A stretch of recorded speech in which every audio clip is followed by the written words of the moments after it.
दोस्तों नमस्कार। जब से केजरीवाल अरेस्ट हुए हैं, तब से मैं एक ही बात आपसे बार-बार कहता जा रहा हूं कि इस समय ईडी का और सीबीआई का पूरा फोकस होगा कि मनी ट्रेल को कैसे एस्टेब्लिश करें। किस-किस ने पैसा दिया, कहां दिया, किसको दिया, ये सब चीजें, इन सब के डेटाबेस मेरे ख्याल से ईडी और सीबीआई के पास हैं। लेकिन बार-बार आम आदमी पार्टी के नेता ये शोर मचा रहे हैं कि आफ्टर ऑल पैसा गया कहां, एक भी पैसा तो मिला नहीं, तो आप कैसे कह सकते हैं कि घोटाला हुआ। और ये अपने आप में काफी महत्वपूर्ण एविडेंस है, क्योंकि अगर केजरीवाल अपने मोबाइल का पासवर्ड नहीं बताते हैं जिसमें सारे खजाने की डिटेल है, तो सीबीआई और ईडी को तो अपने हाथ पैर और फैलाने ही पड़ेंगे। और इसी मुद्दे को लेकर मैंने, जब से ये केजरीवाल के ऊपर कोर्ट की कार्रवाई चल रही है, मैंने उसमें अभी तक 6 एपिसोड बनाए हैं मेरे चैनल पे। अगर आप दोबारा जाएं, पार्ट 4 में मैंने बताया था कि केजरीवाल के गैंग में कितने आदमी थे और करीब 52 आदमियों की लिस्ट मैंने दी थी। और उन 52 आदमियों में से एक व्यक्ति के लिए मैंने कहा था कि ये आदमी बहुत महत्वपूर्ण होगा और इस समय ईडी को पूरा फोकस इस आदमी पे रखना चाहिए। इंसिडेंटली उस व्यक्ति को ईडी ने गिरफ्तार कर ही लिया। अब वो कौन है, उसकी कहानी क्या है, आज मैं आपसे ये चर्चा करूंगा। क्यों ये व्यक्ति महत्वपूर्ण है और ये केजरीवाल की पूरी पोल खोलने में सक्षम है। दोस्तों, इस वीडियो को आप जरूर शेयर करिए ताकि ये पता लगे कि किस तरह से केजरीवाल का जो मायाजाल था, जो क्राइम नेटवर्क था, वो कैसे काम करता था। बहुत सारे लोग कहेंगे कि ये क्राइम नहीं है, बहुत शरीफ आदमी है, ईमानदार आदमी है। मैं शुरू से कहता रहा हूं कि केजरीवाल बहुत शातिर आदमी है, मल्टी लेयर लेवल पे ये काम करेगा, हर वो रास्ता अपने आसपास बना के रखेगा जिससे सीधी आंच उस पर ना आए।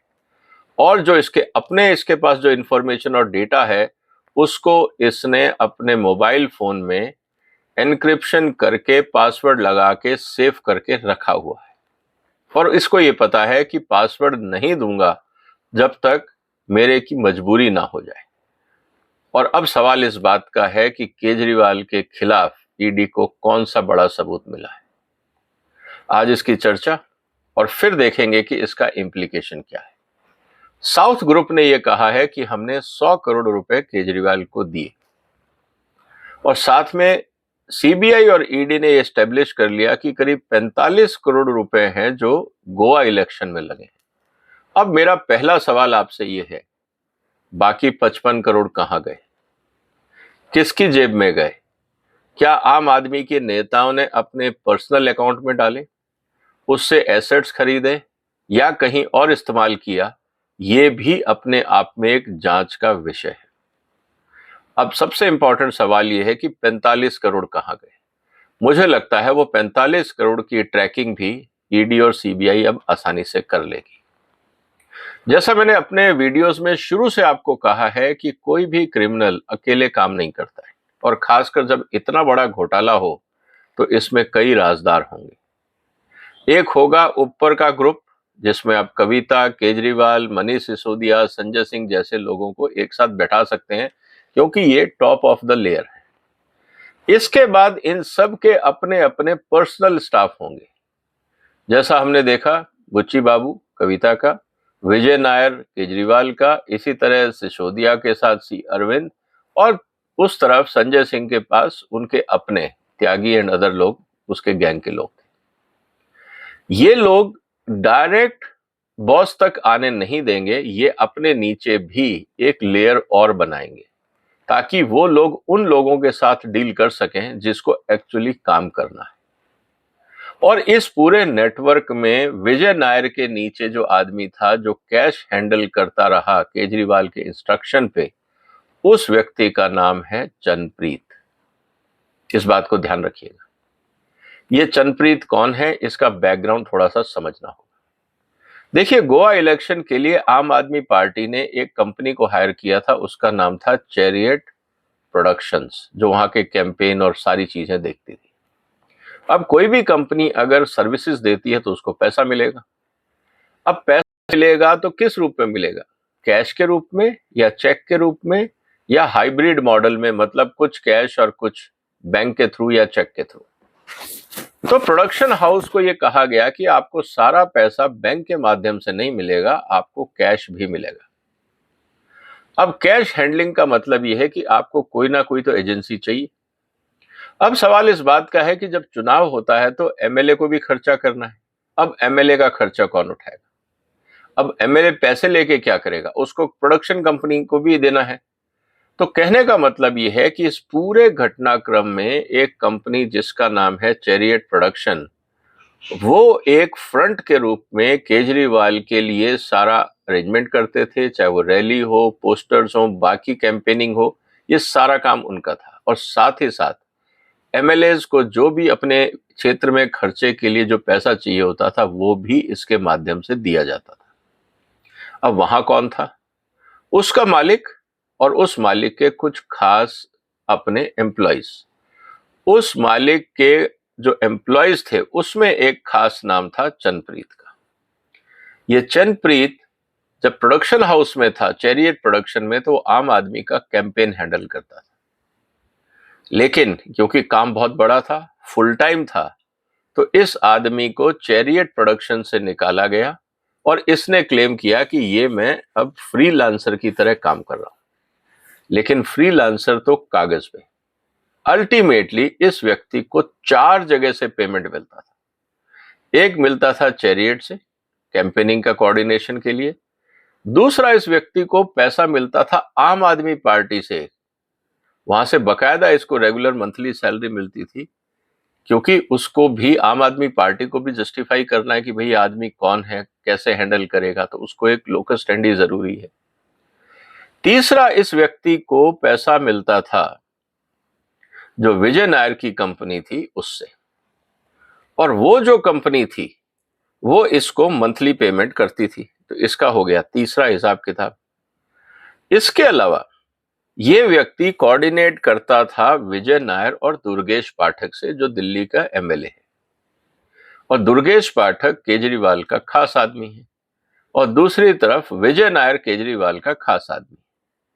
इसका मतलब यह है कि जो भी रणनीति बनती थी केजरीवाल के साथ, वो दुर्गेश पाठक और विजय नायर के साथ बैठ के बनाई जाती थी गोवा के लिए। उसको एग्जीक्यूट करने के लिए जो भी मनी ट्रांसफर होता था, विजय नायर और दुर्गेश पाठक चंद्रप्रीत को बताते थे कि कौन सा पैसा किसको कहां देना है। ये बात हमें समझनी होगी। और जब आम आदमी पार्टी के लोगों को जब कैश चाहिए होता था तो वो किसके पास जाएंगे? वो विजय नायर के पास नहीं जाते थे, वो चंद्रप्रीत के पास जाते थे। और Chandrapreet as per instruction of the bosses जिसको जितना पैसा देना है देता था। चंद्रप्रीत की ये भूमिका रही। इसके अलावा जो इंपॉर्टेंट चीज रही, चंद्रप्रीत अकेला काम नहीं करता था, उसने भी अपने साथ राजीव मोंडकर उसको इन्वॉल्व किया, क्योंकि पूरा कैंपेन है, अकेला आदमी नहीं संभाल सकता। तो राजीव मोंडकर को चंद्रप्रीत ने अपने साथ इन्वॉल्व किया। और साथ ही साथ चंद्रप्रीत जो था वो हवाला कारोबारियों से पैसा रिसीव करता था और जहां जहां कैश देना होता था उनको देता था। ये बात जो अंगड़िया जो हवाला कारोबार हैंडल करते हैं उन्होंने कबूली, और उन लोगों ने भी कबूली कि हमें पैसा चंद्रप्रीत के माध्यम से मिलता था। मतलब हवाला का पैसा कैंडिडेट तक जाता था वाया चंद्रप्रीत। अब चंद्रप्रीत को कौन बताता था कि किसको पैसा कितना देना है? उसमें वापस अब नाम आ जाता है दोबारा विजय नायर और दुर्गेश पाठक। अभी भी केजरीवाल थोड़ा डिस्टेंस में है। विजय नायर इस समय जेल में है। दुर्गेश पाठक से बातचीत हो चुकी है ईडी की। चंद्रप्रीत अब सामने आ गया है।